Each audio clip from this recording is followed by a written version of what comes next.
economy, a college degree is the equivalent of what a high school degree was 40 years ago.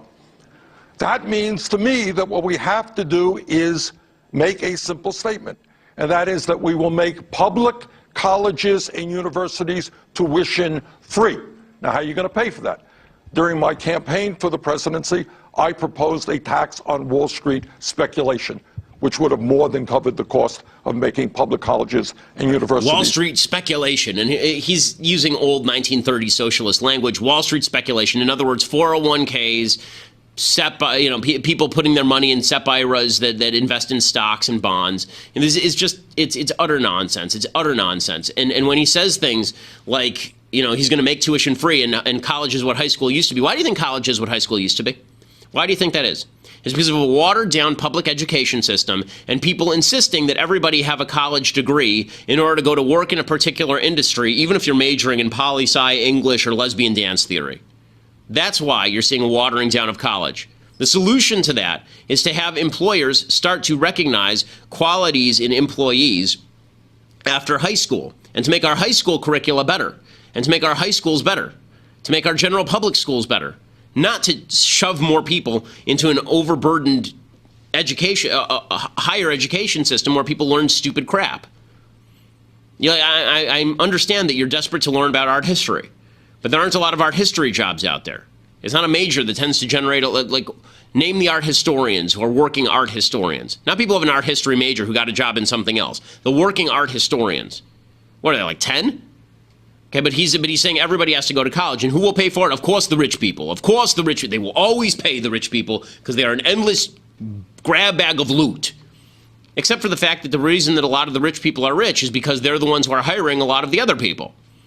The reason you hire people, it's amazing how few people understand really, truly basic economics. The reason you hire somebody is because they create surplus value for you.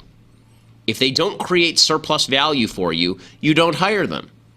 If you can fix your toilet the best yourself in the quickest amount of time, then guess what? You're going to fix your own toilet. You hire a plumber because he frees you up to do other things, creating surplus value for you. Well, rich people who hire lots of people have more surplus value. That's why they're hiring people. They hire lots of people, and those people create, in aggregate, more surplus value. If you get rid of the surplus value, are they going to maintain the employment, or are they going to fire people, you stupid dumbass?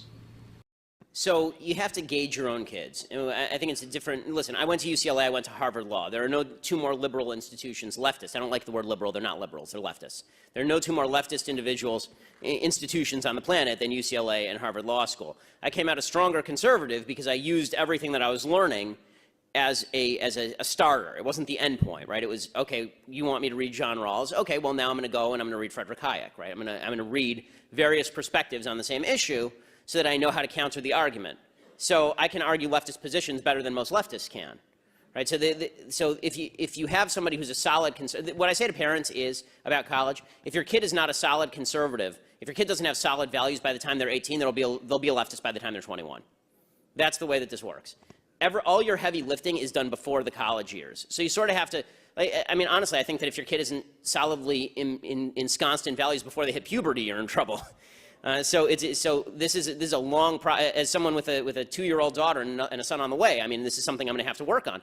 It's something that, I think that you have to gauge this. So what I say to college students who are really politically motivated is go to leftist campuses. Go to leftist campuses, learn how to hone your arguments, become a weapon.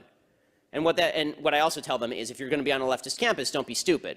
If the professor is going to grade you down for being conservative in class, write like a communist. I mean, this is actually what I did when I was at UCLA. I'd argue with the professor in class, and then we had things called blue books, and blue books were great because they were anonymous. They just used your student ID number. And so if you read my actual essays from college, they read like something directly out of The Nation. And if you, and obviously that's not what I think, but that's how you get to graduate summa cum laude at UCLA, go to Harvard Law School, and then use all their degrees against them. So.